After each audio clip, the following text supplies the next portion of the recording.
Good afternoon po, sir. My topic for my report is Key Action Program done by the government to control population explosion in the Philippines. So, first page is Philippine Population Control and Management Policies, Establishment of POPCAN. So, the Philippines government under Marcos implemented a population management policy emphasizing voluntary family planning, maternal and child health, and population education. Despite controversies, the program aimed to address rapid population growth to promote well-being. So, the establishment of POPCAN and integration of population issues in national planning were significant achievements today. Challenges like high fertility rates and limited access to family planning services persist, highlighting the importance of population management for sustainable development.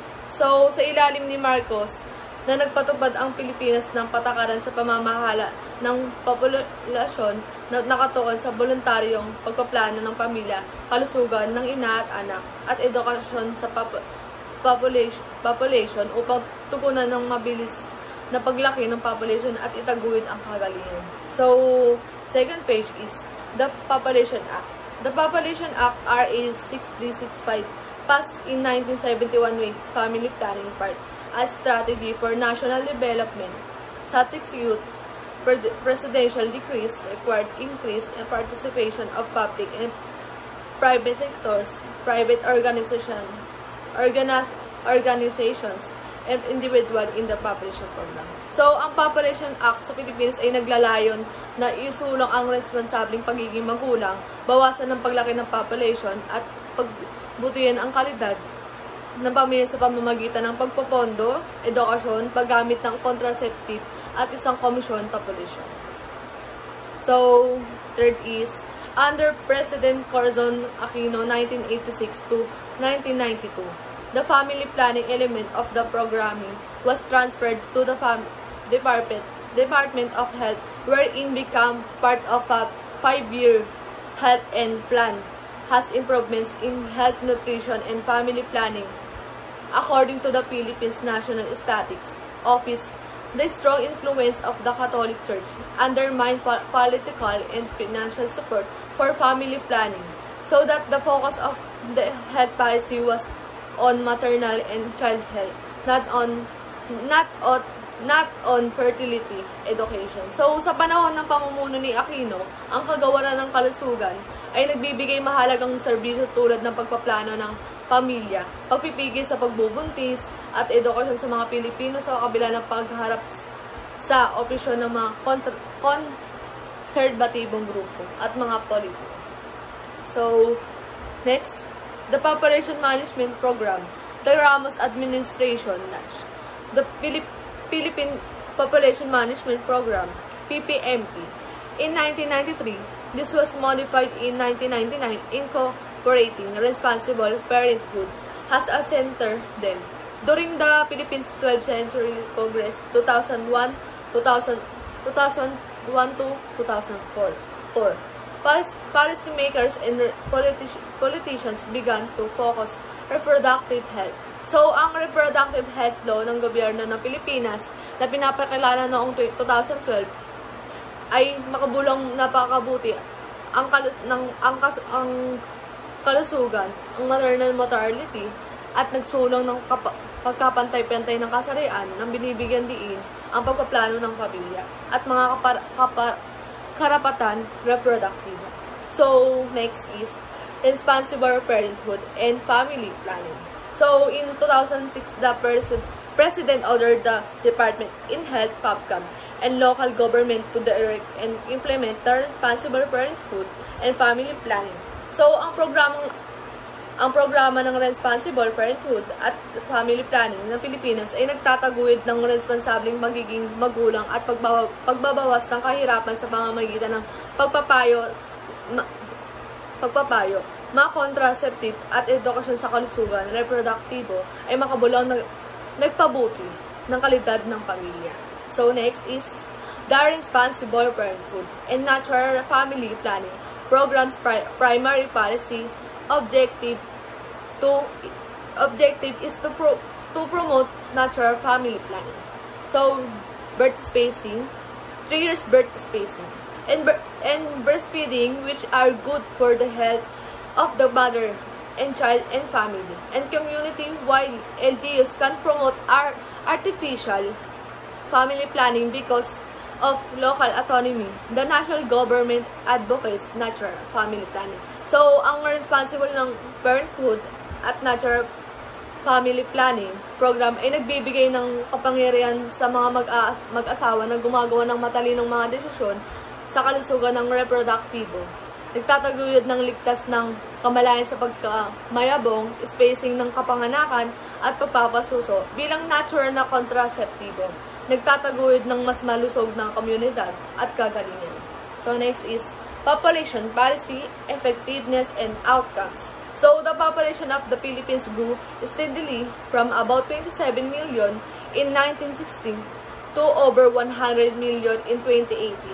So starting from similar populations, in 1960, Thailand, Myanmar, and South Korea now have much lower population, figure 1. So ang paglaki ng population ng Pilipinas ay nag-uugnay sa mataas na mga rate ng kapanganakan, pinabuting pangangalaga, pangkalusugan, urbanisasyon, at hindi gaanong katatagan ng politika. Habang ang Thailand at South Korea ay may tagumpay ng mga programa sa pagpaplano ng pamilya. Next is however, from about 1984, the rate of population growth in the Philippines in this country's degree, see figure 2. Moreover, the decrease in the Philippines growth rate remained comparatively steady and was consistent with the decrease in population growth rate worldwide, figure 3. So, mula noong 1984, tumaas ang mga rate ng paglaki ng population sa Pilipinas, Thailand, Myanmar, and South Korea dahil sa pinabuting access sa pagpaplano ng pamilya, edukasyon, at gayunpaman, naharap ang Myanmar sa mga hamon dahil sa kawalang katatag sa politika at limitadong pag-access sa mga pagkukunan at paglago ng South Korea ay naiimpluwensyahan ang urbanisasyon, edukasyon, at suporta ng pamilya. So next is, from 2000 to 17, Philippines birth rate per 1,000 people remain consistently higher than the Thailand, Myanmar, and South Korea, but maintained downward trend consistent with those countries until 2008, when in returned to levels slightly higher than 5 years earlier, figure 4. So, mula 2000 hanggang 2017, mas mataas ang birth rate ng Pilipinas kumpara sa Thailand, Myanmar, and South Korea. Sa kabila nito, nakaranas ng pagbabang lakaran ang bansa, pero gayon pa man, noong 2008, bahagyang tumaas ang rate ng kapanganakan ng Pilipinas na nagpapahiwatig ng pagbabago sa mga pattern ng demograpiko kumpara sa mga kalapit na bansa. Itinatampok sa paghahambing na ito ang mga natatanging dinamikong demograpiko sa Pilipinas. So next is, the downward trend resumed so that by the 2017, the Philippines birth rate had fallen about 50% in 17 years, figure 5. So, figure 5 is, this was only about the half the same period the drop in South Korea birth rate was far more dramatic. However, the 17-year reduction in the Philippines birth rate was actually higher than the reduction in the global birth rate. So, ang birth rate ng Pilipinas ay nakakaranas ng 50% sa pagbaba mula 2000 hanggang 2017, isang makabulong pagbaba kumpara sa Myanmar at Thailand. Ang 17 taong pagbaba na ito ay mas mataas kaysa sa pagdadaigdig ng rate na nagpapahiwatig ng nagpapabago sa trend ng demograpiko sa loob ng bansa na posibleng makaapekto sa paglaki ng population at pag-unlad na tilapon para sa mga pandaigdigang uso. So next is a paper published in 2003 claimed that the population program was in effect factual the result of inadequate. So, institutional and financial support. Nonetheless, the fertility rate in the Philippines was have between 1973 and 2023. So, sa pamamagitan ng 1973 at 2013, makabulang bumuti ng fertility rate ng Pilipinas bumaba sa kamakalahating mula 80% hanggang 50% sa kabila ng programa sa population. Pero, imamungkahi natin dito ang mga pinagbabatay ng mga salik o mga intervention potential na epekto ng papanatiling pamamahal sa population at mga hakbangin sa mga pagpaplano ng pamilya. So, next is collateral outcomes. So, collateral outcomes if the Philippines population management policies and programs have had no measurable impact on population growth, they have produced one notable outcome. The notion that the government should manage population growth and instruct the population in fertility part of the normal social, political, healthcare landscape in the Philippines. Moreover, an infrastructure of familiar government, ministries, and office and officials has been established throughout the country to give effect to government policy. So, ang gobyerno daw ng Pilipinas ay nagpatupad ng mga hakbangin upang itaguyod ang mga responsible pagiging magulang.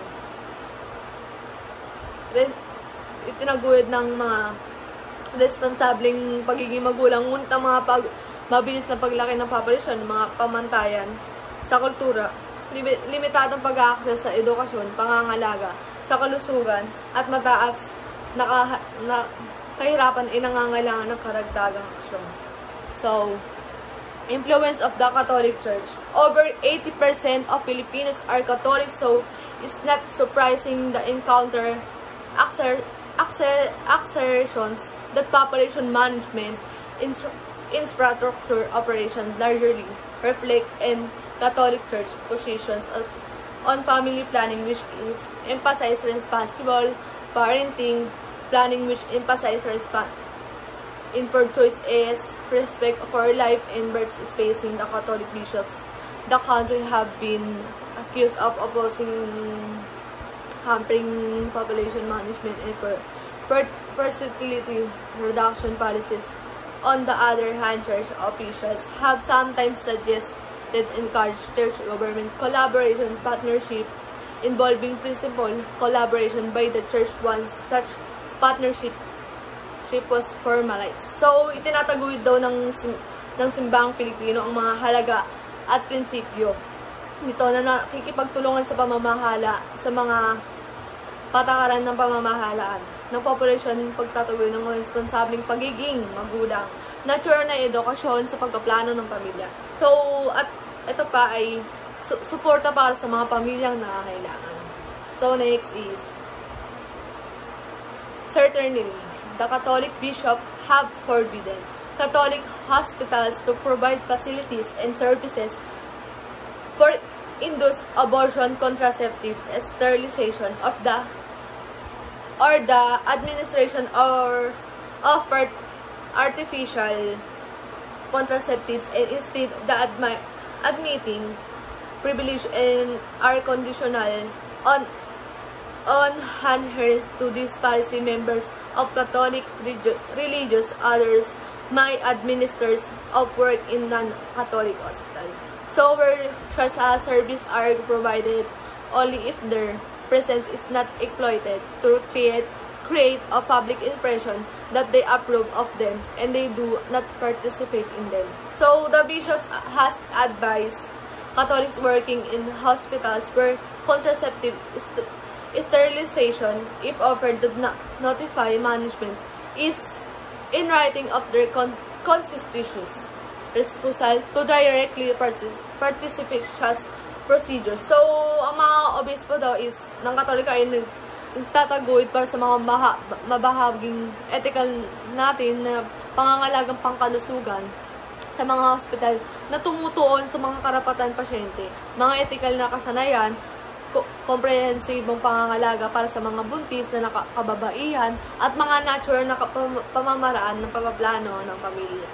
So next is, however, this is not full story. Surgical sterilization excepted to the forms of birth control that are legal in the Philippines do not have to provide through hospitals, government healthcare facilities including hospitals, outnumber privately controlled facilities including hospitals. By a 10-1 margin, this enormous practical advantage appears to be reflected in statistics about birth control practices. So, ang paggamit ng kontraseptibo sa Pilipinas ay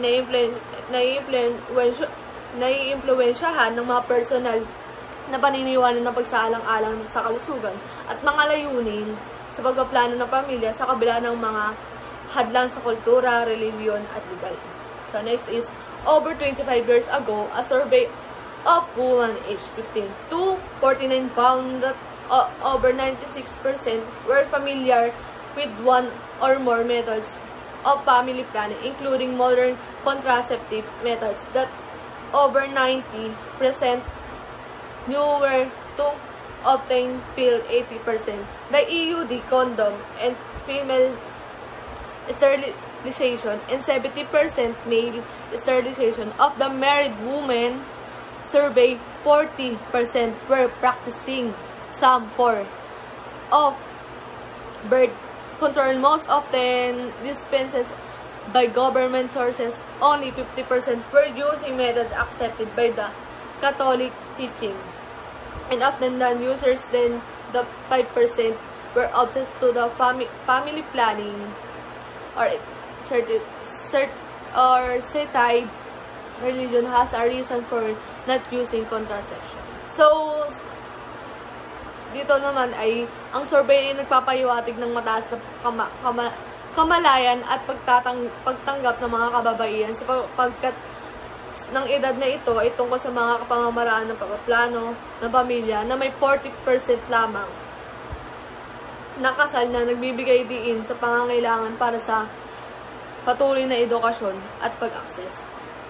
So, from 1992 to 2003, 70% contraceptive use were obtained from government sources. In 2002, over 50% of those using birth 2017, about 67 of Filipinos using some form of this approved by the Catholic Church. So, ang Pilipinas ay nakakita ng pagbabago sa paggamit ng contraceptive kasama ang mga karamihan sa mga modernong contraceptive nakuha mula sa mga pinagmumulan ng gobyerno noong unang bahagi ng 2000s sa kabila ng potensyal na salungat ng mga turo ng relihiyon.